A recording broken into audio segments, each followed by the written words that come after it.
नमस्कार, ये है कंज्यूमर अड्डा और आपके साथ मैं हूं विपिन भट्ट। 7 साल में 1 लाख का निवेश बन गया 625 करोड़ रुपए। जी हाँ, आपने सही सुना, 625 करोड़ रुपए। सुनने में ये असंभव लगता है, इस पर भरोसा करना मुमकिन नहीं लगता है, लेकिन ऐसा हुआ है और ऐसा हो रहा है। ये है बिटकॉइन, जो इन दिनों जबरदस्त चर्चा में है। कल से आज में ही ये $1000 बढ़ चुका है, कीमत पहुंच गई है $11,000। शायद कल इसकी कीमत और भाग जाए, लेकिन आखिर ऐसा क्या है बिटकॉइन में कि इसके मूल्य में इतनी ज्यादा बढ़ोतरी हो रही है, इतना ज्यादा इजाफा हो रहा है, वो भी इतनी तेजी के साथ। तो क्या ये कोई लॉटरी है, कोई सट्टा है, या फिर ये एक बुलबुला है जो अब फूटेगा तो कईयों को कंगाल कर देगा? आखिर क्या है बिटकॉइन की ये मायावी दुनिया, और क्या इससे वाकई सपनों की दौलत कमाई जा सकती है? इस पर आज हम कर रहे हैं ये खास चर्चा, जिसमें हमारे साथ शामिल हो रहे हैं बिटकॉइन माइनर अजीत खुराना साहब, बिटकॉइन एक्सचेंज ज़ेप्पे के सीईओ सौरभ अग्रवाल, और बिटकॉइन पर ढेर सारा अध्ययन और रिसर्च करने वाले बिजनेस मैगजीन निवेश मंथन के संपादक राजीव रंजन। बहुत स्वागत है आप सभी का। तो पहला सवाल खुराना साहब आपसे ही होगा कि आखिर ऐसा क्या है? सुबह जब मैं आपसे बात कर रहा था तो $10,000 था, अब जब हम शाम को बात कर रहे हैं $11,000 हो गया है। इतनी तेजी से कैसे बढ़ रहा है? बिल्कुल, मैं अपनी वाइफ को कह रहा था कि विपिन जी ने मुझे स्टूडियो बुलाया क्योंकि 10,000 क्रॉस हो गया है। जब मैं स्टूडियो पहुंचा मैंने लगा 11,000 क्रॉस हो गया है। तो ये तो बहुत बड़ी बात है। इसको 2 तरीके से देखा जा सकता है, क्योंकि इतने प्लेयर्स हैं तो हर एक के मन में क्या है वो कहना मुश्किल है। पहला ये कि जो मेरा बिलीफ है, इसके लिए मैंने अपने बिटकॉइन बेचे नहीं $11,000 पे, अब भी नहीं बेच रहा। मुझे लगता है कि इंट्रिंसिकली इसकी जो वैल्यू है वो 11,000 से बहुत ज्यादा है, तो हम कैचअप कर रहे हैं। दूसरा तरीका इसको मानने का ये है कि जो शिकागो में शिकागो मर्केंटाइल एक्सचेंज पे ये इसके फ्यूचर्स, बिटकॉइन फ्यूचर जो लिस्ट होने वाले हैं, उससे बहुत लेजिटिमेसी और बहुत मार्केट की डेप्थ बढ़ जाएगी। इसके लिए जो फॉर्मल प्लेयर्स हैं जो आज तक दूर रहते थे, उन्होंने भी इसमें निवेश करना शुरू कर दिया। तो आपने जो पहली बात कही, चलिए इसका एक फ्यूचर एक्सचेंज बन जाएगा, वो भी बात समझ में आई, लेकिन आपने पहली बात कही कि इसकी अंडरलाइंग एसेट पहले से बहुत ज्यादा थी, पर वो ज्यादा होने का कोई खास कारण? देखिए, यदि आप बोलें कि कोई भी लिस्टेड बैंक जो है, HDFC बैंक, ICICI बैंक, उसका शेयर की कीमत क्या होनी चाहिए, तो हम उसका अर्निंग देखते हैं, उसको प्राइस बाय अर्निंग से मल्टीप्लाई करते हैं। लेकिन अगर हम उससे और लेवल नीचे जाएं कि उसकी अर्निंग इतनी क्यों है, वो इसके लिए क्योंकि वो इतनी ट्रांजैक्शन करते हैं या उनका इतना अकाउंट वैल्यू है। अगर उस लेवल पे जाके अगर हम बिटकॉइन को देखें तो बिटकॉइन हर एक टाइम जो ब्लॉक माइन होता है या बिटकॉइन ट्रांसफर करते हैं, तो कितना बिटकॉइन ट्रांसफर हो रहा है, उसकी फीस कितनी जमा हो रही है, तो एक प्रकार से बैंक के अर्निंग के बराबर की तुलना का वेरिएबल बन जाता है। और वो इतना ज्यादा बढ़ गया है कि मुझे लगता है कि अगर आप उसके रेशियो में देखें तो बिटकॉइन $11,000 पे सस्ता है, जबकि $1,000 पे महंगा था। चलिए, तो ये है आपका तर्क खुराना साहब का। राजीव रंजन, क्या कहेंगे आप? जो खुराना साहब ने कहा कि ये तो एक अंडरलाइंग वैल्यू थी जो पहले एक्सप्लोर ही नहीं हुई थी, अब एक्सप्लोर हुई है तो ये इतना बड़ा दिख रहा है, इसके सामने आपका क्या तर्क? देखिए, ये खुराना साहब के चेहरे पे जो मुस्कान है, उनके चेहरे पे जो आत्मविश्वास है, मैं उसकी दाद देता हूँ। लेकिन ऐसे आत्मविश्वास मैंने बहुत बार देखे हैं। अगर 2011 में आपको याद हो स्पीक एशिया, तो उसमें जो लोग पैसा लगाते थे और उनके पैसे महीने भर में, 2 महीने में, 3 महीने में दोगुने 3 गुने हो जाते थे, उनके चेहरे पे भी ऐसा ही आत्मविश्वास होता था। और स्पीक एशिया को लेकर के आपको याद होगा क्रिकेट मैच चलते थे तो उसमें उसके विज्ञापन आने लगे थे, एक लेजिटिमेसी उसे मिलने लगी थी, वो एक बड़ी कंपनी के रूप में अपने आप को दिखाने लगी थी, स्थापित होने लगी थी। और उसके बाद जब बुलबुला फूटा तो क्या हुआ हम सबको मालूम है, और उसके सारे कर्ता धर्ता कहाँ फरार हुए हमें आज तक कुछ नहीं पता। अभी हाल में आपने देखा इस तरह की बात आई कि सोशल मीडिया पे आप लिंक्स पे क्लिक कीजिए, आपको पैसे मिलेंगे। उसमें भी वही कहानी, पैसे आपके 2 गुने हो जाएंगे, 3 गुने हो जाएंगे, जल्दी हो जाएंगे। ये एक शाश्वत कहानी है, हमें बार बार दिखती है, और वित्तीय बाज़ारों में ये कोई नई बात नहीं है। बहाना कोई भी हो सकता है, कारण कोई भी हो सकता है, चीज़ कोई भी हो सकती है। जिस चीज़ को लेकर का सट्टा चले वो कुछ भी हो सकता है। जैसे कि ट्यूलिप के फूल, आपको याद होगा 16वीं सदी में नीदरलैंड में यही कहानी हुई थी, और जेमी डिमॉन ने इसी बात की ओर इशारा किया हुआ है। जेमी डिमॉन जो JP मॉर्गन चेज के CEO हैं, तो वहां भी क्या कहानी थी? सही, आप जेमी डिमॉन का नाम ले रहे हैं, वॉरेन बफे का भी शायद आप नाम लेंगे यहाँ पर, क्योंकि ये दोनों बहुत बड़े नाम और ये मान नहीं रहे स्टोरी को। जी, हमारे साथ सौरभ अग्रवाल जुड़ गए। सौरभ, खुराना साहब ने कहा कि अंडरलाइंग एसेट जो थी इसकी वैल्यू इतनी ज्यादा थी बिटकॉइन की, जो अब बढ़ गई है, पहले एक्सप्लोर नहीं हुई थी, लेकिन इस तर्क को यहाँ पर नहीं मान रहे हमारे साथी राजीव रंजन। लेकिन चलिए, सौरभ अग्रवाल साहब, मुझे लग भी रहा था कि वो तैयार नहीं है। मैं आपके पास आता हूँ अजीत खुराना साहब। अब जो कह रहे हैं ये कि बड़े बड़े वॉरेन बफे बिलीव नहीं कर रहे इसके अंदर, जेपी मॉर्गन चेस के सीईओ मानते हैं कि ये चीज विश्वास करने लायक नहीं है। तो आखिर क्या कारण है? दुनिया भर में मान्यता उस लेवल पे नहीं है, भारत में भी हालांकि सरकार ने ये नहीं कहा कि आप इसे हाथ मत लगाइए, उन्होंने कहा अपनी रिस्क पे जाइए, लेकिन मान्यता नहीं दी है। बिल्कुल। तो कैसे विश्वास करें? देखिए, राजीव रंजन जी ने जैसे एग्जाम्पल दिए कि ट्यूलिप था या स्पीक एशिया था या जो भी था, तो वो स्कैम थे या पॉन्जी स्कीम थी, लेकिन उसका तर्क वो ये नहीं निकाल रहे कि जो रुपए बने वो रुपए पॉन्जी स्कीम थे। ये मैं सब समझाने की कोशिश कर रहा हूं कि चाहे जेपी मॉर्गन के जेमी डेमन हो, जेपी मॉर्गन आज अपने वेल्थ क्लाइंट्स को आज की तारीख में बिटकॉइन में इन्वेस्ट करने की सलाह दे रहा है और फैसिलिटेट कर रहा है, चाहे उनके सीईओ ने जो भी कहा हो। मुझे ऐसा लगता है कि कोई भी बड़ा नया बदलाव जब आएगा तो उसके बहुत रिस्क होंगे। एंड राजीव रंजन जी जहां पे कह रहे हैं कि ये कल फ्लॉप हो सकता है, उससे भी मैं सहमत हूं कि कल इसकी वैल्यू 0 हो सकती है, उसकी कुछ प्रोबेबिलिटी है। मगर जब भी छोटे बदलाव आते हैं कि ऑफलाइन रिटेल से ऑनलाइन रिटेल आ जाती है, धीरे धीरे लोग समझ जाते हैं, लैंडलाइन से मोबाइल फोन। जब बड़ा बदलाव आता है तो कुछ लोग समझते हैं कि इतना बड़ा बदलाव तो आ ही नहीं सकता, क्योंकि पैसे करेंसी तो गवर्नमेंट देती है। हाँ। और वो जब भी नहीं हुआ तो वो पैसा है ही नहीं।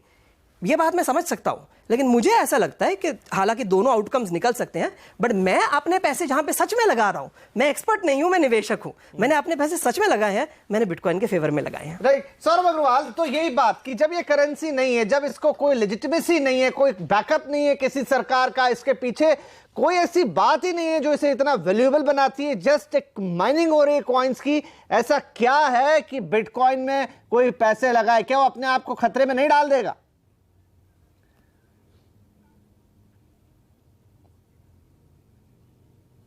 सौरभ, क्या आप मुझे सुन पा रहे हैं? राजीव, आप बताएं।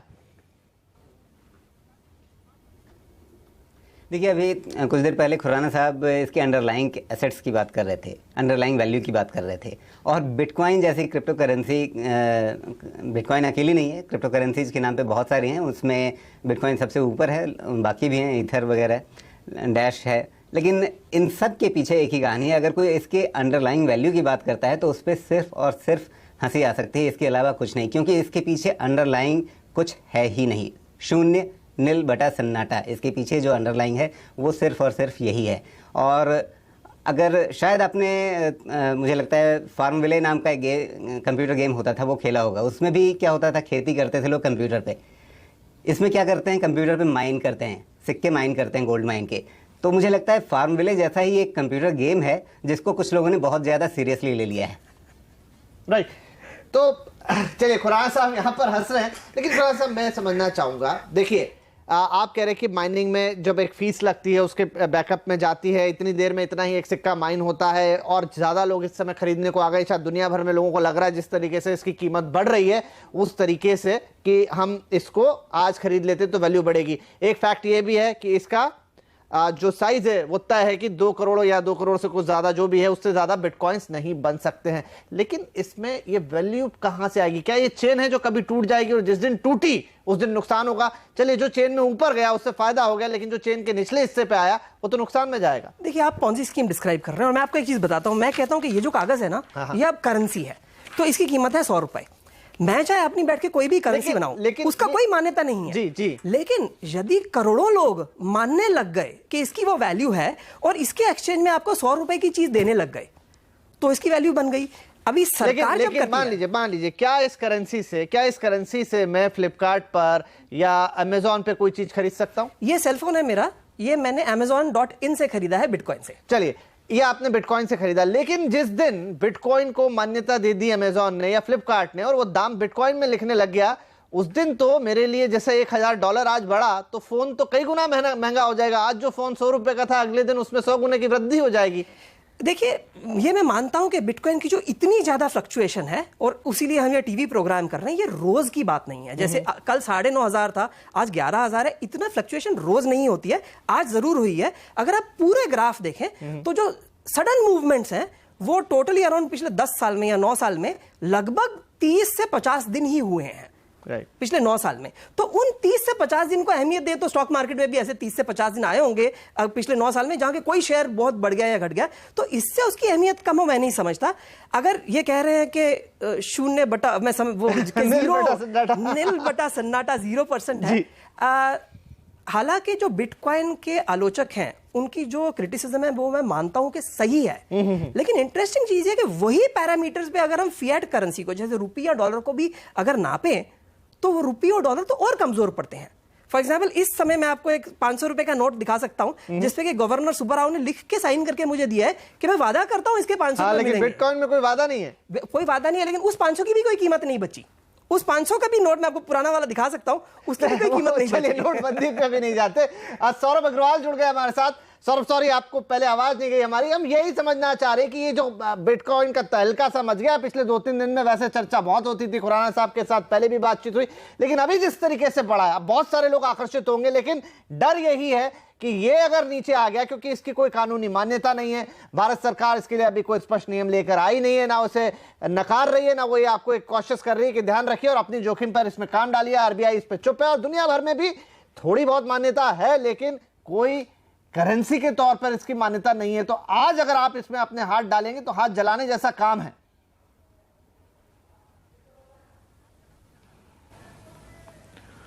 मेरा मानना है कि बिटकॉइन आज से मेरा मानना है कि बिटकॉइन आज से 8 साल पहले 1 सेंट होता था, फिर $1 हुआ, फिर $10, $100, $1000, अब $10,000। तो ये प्राइसिंग ऐसी है which is decided by demand and supply. आज दुनिया भर के लोग इसके बारे में समझ रहे हैं, इसे एक्सेप्ट कर रहे हैं, इनको लग रहा है कि अब इनको इसके अंदर में घुसना है, तो ऑब्वियसली प्राइसेस बढ़ेंगे। एक्सेप्ट कर रहे हैं, लालच है, सौरभ एक्सेप्ट कर रहे हैं या उनको लग रहा है कि इससे बहुत क्विक मनी कमाया जा सकता है? सॉरी इंटरप्ट कर रहा हूं, ये एक्सेप्टेंसी है या क्विक मनी के लिए थोड़ा लालच है? नहीं ऐसा कुछ लोग हैं डेफिनेटली जो ये सोचते हैं कि जो आज घुस रहे हैं वो ये सोचते हैं कि इससे इमीडिएटली शॉर्ट टर्म में हम बहुत पैसा कमा लेंगे, जो कि गलत है। उनको ऐसा नहीं सोचना चाहिए, उसको एक लॉन्ग टर्म इन्वेस्टमेंट की तरह ही देखना चाहिए। जैसे कि आप कोई भी और अल्टरनेट एसेट क्लास में इन्वेस्ट करते हैं वैसे ही करना चाहिए। अगर आप शॉर्ट टर्म कोई भी चीज़ में पैसा कमाने के बारे में सोचेंगे तो ऑब्वियसली आपके रिस्क बढ़ जाता है और चांसेस ऑफ लूजिंग मनी बढ़ जाती है।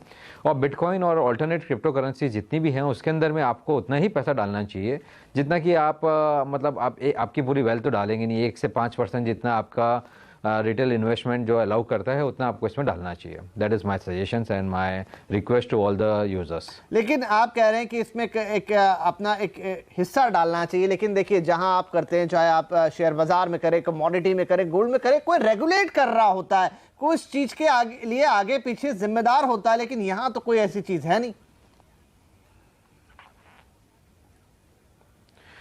यही ब्यूटी है इस चीज़ की कि आज के जो ज़माना है या आगे जाने वाले ज़माना में decentralize network and decentralize ledger systems को बहुत ज़्यादा वैल्यू दी जाएगी। जैसे कि ऊबर के आने के पहले टैक्सी एसोसिएशंस होती थी और ऊबर आने के बाद में अब टैक्सी एसोसिएशंस की ज़रूरत नहीं है। लोग रेटिंग्स के ऊपर में डिसाइड करते हैं कि उन्हें, फॉर एग्जाम्पल एयरबीएनबी, तो रेटिंग्स पर डिसाइड करते हैं उनको कौन सी होटल्स में रुकना है। ऊबर आने के बाद में टैक्सीज़ की ज़रूरत नहीं है, पीपल कैन डिसाइड कि उनको कौन सी गाड़ी में बैठना है। सिमिलरली एक ये ऑल्टरनेट एसेट क्लास है जिसके अंदर में लोगों की वैल्यूज़ वो खुद लोग डिसाइड कर रहे हैं, उन्हें कोई रेगुलेटर्स ऑफ कोर्स और गवर्नमेंट रेगुलेट कर रही हैं, ऐसा नहीं है कि गवर्नमेंट रेगुलेट नहीं कर रही हैं। जापान ने इसे ऑलरेडी एक लीगल टेंडर डिक्लेयर कर दिया है, वहाँ पे जाके आप इसे एक पेमेंट की तरह यूज़ कर सकते हैं, होटल्स में पेमेंट कर सकते हैं, वहाँ से कॉफ़ी खरीद सकते हैं। Even in Europe and US अगर आपको एक्सचेंजेस रन करने हैं तो आपको लाइसेंसेस लेना पड़ रहा है, without that they can not run exchanges. Similarly आज नहीं तो आज के कुछ टाइम बाद Indian government will come out with the regulations, whether they will decide उनको क्या लेवल पे इसका रेगुलेशन लाना है, आई एम श्योर वो खुद डिसाइड करेंगे, but that will all be in favour of the consumers. Right. और उससे हमें लगता है कि जो सरकारें भी हैं दुनिया भर में वो अभी तक स्थिति साफ नहीं कर पाएंगे, वो भी नहीं समझ पाएंगे कि इसको मान्यता दी जाए या ना दी जाए, तो शायद सामान्य लोगों के लिए और थोड़ा मुश्किल होगा। चलिए यहां पर हम लेते हैं एक छोटा सा ब्रेक। बड़ी इंटरेस्टिंग चर्चा चल रही है क्योंकि बिटकॉइन जिसकी कीमत दिन दूनी और रात चौगनी बढ़ रही है, क्या आगे और बढ़ेगा? क्या होगा आगे? क्या इससे बच के रहना चाहिए या इसमें निवेश भी किया जा सकता है? यहीं पे ये बात होगी। और लोग क्या कहते हैं, सारी बातें छोटे से ब्रेक के बाद। तो बिटकॉइन मौका है या धोखा, इस पर हो रही बात, क्योंकि कीमत जो है वो सरपट भाग रही है 10,000 से 11,000 डॉलर सुबह से शाम के अंदर। और बाकी 1 लाख के 625 करोड़ जो हिसाब हमने आपको शुरू में बताया 7 साल के अंदर, तो वाकई सपने जैसी बात लगती है। बहुत ही बढ़िया बातचीत चल रही है, सारे मेहमान हमारे साथ हैं, तो उनसे चर्चा आगे बढ़ाए। इससे पहले हम सुनाना चाहते हैं कि लोगों से जब हमने पूछा कि बिटकॉइन को लेकर आपकी क्या राय है, तो सुनिए वो क्या कह रहे हैं।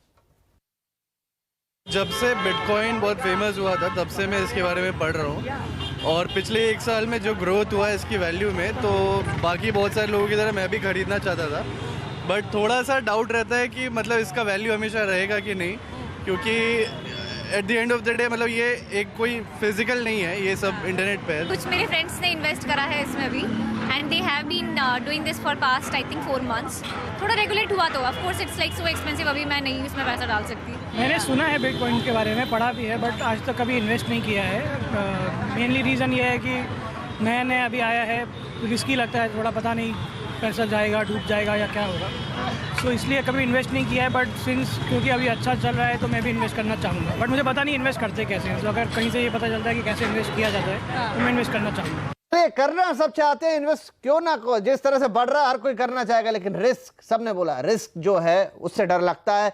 यहाँ पे अजीत साहब, क्या रिस्क इन्वॉल्व है इसके अंदर? इसके अंदर 3 बड़े रिस्क हैं, और इनमें से एक भी अगर पूरे मानने से सामने आया तो बिटकॉइन की वैल्यू 0 भी हो सकती है। पहला रिस्क है रेगुलेटरी रिस्क, मतलब अगर गवर्नमेंट्स को यह डर लगे कि हम पैसे पे कंट्रोल खो रहे हैं, तो मियर पोजेशन ऑफ बिटकॉइन पे हम आपको जेल कर सकते हैं, जैसे कि आपके ड्रग्स हो या हथियार हो, तो आप नहीं रख सकते बिटकॉइन। अगर ऐसा पोजीशन लिया, ये सबसे बड़ा रिस्क है। दूसरी रिस्क है क्रिप्टोग्राफिक टेक्नोलॉजी रिस्क, क्योंकि हम जब बिटकॉइन स्टोर करते हैं तो प्राइवेट की यानी कि एक प्रकार के पासवर्ड से स्टोर करते हैं। अगर टेक्नोलॉजी क्रिप्टोग्राफी की उस पॉइंट पे चली गई कि मेरे पासवर्ड गैस हो सके, तो लोग मेरे बिटकॉइन ले जाएंगे और मैं किसी को कंप्लेन नहीं कर सकता, क्योंकि कोई रेगुलेटर नहीं है। आपको एक बात बताऊं कि वो जब पॉइंट आएगा तब सिक्योरिटी इतनी कम हो जाएगी जितनी आज नेट बैंकिंग की है। वो आप जरा समझिए फर्क को। और तीसरा टेक्नोलॉजिकल रिस्क ये है कि लोग जैसे कह रहे थे कि हमें डाउट है, शक है, जब लोअर लेवल कंज्यूमर 100 रुपए 1000 रुपए देके अंदर आने लग जाए, तब मुझे बहुत ज्यादा डर लगता है कि वो क्या अपने बिटकॉइन समेट भी पाएंगे, वो रखेंगे कहां पे, वो वॉलेट फीस, ट्रांजैक्शन फीस को समझेंगे किस तरह। उस समय उन पे बहुत सारे स्कैम और पॉन्जी स्कीम जो कि इन द पास्ट हो भी चुकी हैं, वो मेरे को लगता है और बढ़ेंगी। राइट, तो यहां तक बिटकॉइन का सफर आ गया, लेकिन जो बात अजीत साहब कह रहे हैं उसके होने के चांसेस पूरे हैं, इसलिए अभी कुछ भी कहा नहीं जा सकता इसके भविष्य को लेकर। इसीलिए हम ले लेते हैं छोटा सा ब्रेक। ब्रेक के बाद वो गोल्डन वर्ड्स होंगे जो तीनों मेहमानों से पूछेंगे कि करना क्या चाहिए आपको इसके अंदर, क्या आपको इसमें जाना चाहिए या फिलहाल इससे दूर ही रहना चाहिए। छोटे से ब्रेक के बाद चर्चा को करेंगे कंक्लूड।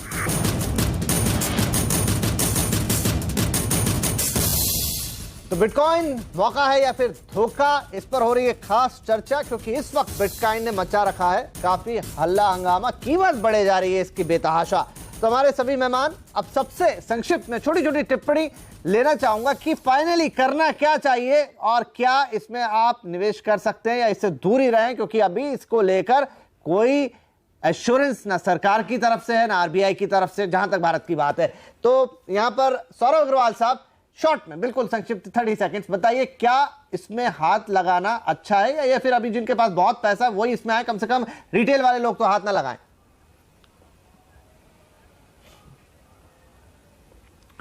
मेरे हिसाब से चाहे वो रिटेल हो या बिग इन्वेस्टर्स हो, हर एक जन को बिफोर इन्वेस्टिंग इसके बारे में समझना चाहिए, अपने आप को एजुकेट करना चाहिए, और फिर जब उनको एक लेवल पे लगे कि उनको एक नॉलेज है, फिर बहुत छोटे अमाउंट से चालू करना चाहिए, एक कंफर्ट लेवल आना चाहिए, एंड हर महीने एक सिस्टमेटिक इन्वेस्टमेंट करना चाहिए, rather than trying to get load कि आज रातों रात में बहुत ज़्यादा पैसा डाल दूँ और कल मेरा डबल हो जाएगा।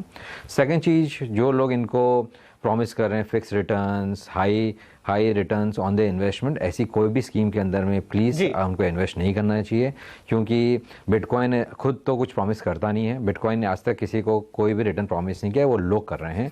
सो बेटर है आप उन सब चीज़ों से दूर रहिए। सतर्क हैं। राजीव रंजन साहब, 30 सेकेंड्स आपकी सलाह। देखिए, इन्होंने कहा कि बिटकॉइन किसी को प्रॉमिस करता नहीं। दरअसल बिटकॉइन की तरफ से कोई एक अथॉरिटी है ही नहीं जो प्रॉमिस करे, तो सवाल ही नहीं उठता कि मतलब प्रॉमिस करेगा भी तो कौन करेगा, उसके पीछे कोई है ही नहीं। अगर इसे देखें तो ये ना एसेट है, ना कमोडिटी है, ना करेंसी है, ये सिर्फ और सिर्फ एक हवाई चीज़ है, एक बुलबुला है, किसी भी दिन फूटेगा। जिन्होंने पैसे लगा रखे हैं वो जितनी जल्दी हो सके पैसे निकाल करके घर ले आएं, अगर निकाल पाएँ तो। जी, बुलबुला है, फूट जाएगा। फाइनल वर्ड्स आपके अजीत जी। देखिए, इसमें कोई अथॉरिटी या सेंट्रल रेगुलेटर नहीं है, ये बात सही है, लेकिन इसको मैं बिटकॉइन का पॉजिटिव मानता हूं। मैं अन्य दो एक्सपर्ट्स की तरह लोगों को सलाह नहीं दूंगा, मैं आपको ये बताऊंगा मैं क्या करता हूं। मेरा ऐसा मानना है कि मैं समझ गया हूं कि क्या रिस्क है और उस रिस्क के मुताबिक ये जीरो वैल्यू भी हो सकती है, ये मैं जानता हूं। ये जानते हुए मैंने ये माना है कि इसकी मान्यता बढ़ती जाएगी, इसे सरकार बहुत एडवर्स व्यू नहीं लेगी, इतनी नहीं लेगी कि बोलेगी कि आप खरीद ही नहीं सकते या रख नहीं सकते। ये जानते हुए मैं समझता हूं इसकी वैल्यू काफी बढ़ेगी, इसलिए एक, मैं बेच नहीं रहा, और दूसरा, शायद मैं और खरीदूंगा। चलिए, तो यहां पर 3 सलाह आ गई। एक ने कहा बुलबुला फूटेगा, एक ने कहा अपना मेरा एक्सपीरियंस है, और बाकी जो सौरभ ने कहा कि थोड़ा थोड़ा आप डाल सकते हैं, लेकिन हाँ, कोई गारंटी एट द एंड नहीं है। मैं बोलूंगा माया है तो माया के साथ हमेशा खतरा जुड़ा रहता है। अब आपको निर्णय लेना है कि आप माया के साथ जाएंगे, उस खतरे के साथ जाएंगे, या नहीं आप अपनी चीजों में ही संतुष्ट रहेंगे। तो उम्मीद हम करते हैं कि आगे ये जो भी होगा बिटकॉइन का, आज हम 11,000 पे बात कर रहे हैं, आगे बहुत वैल्यू बढ़ सकती है, लेकिन खतरा इसमें हमेशा बना हुआ है जब तक भारत सरकार या आरबीआई इसके लिए कोई साफ गाइडलाइंस नहीं देती। तो चलिए, आज की चर्चा को यहीं समाप्त करेंगे। आप सभी का इसमें भाग लेने के लिए बहुत शुक्रिया। नमस्कार।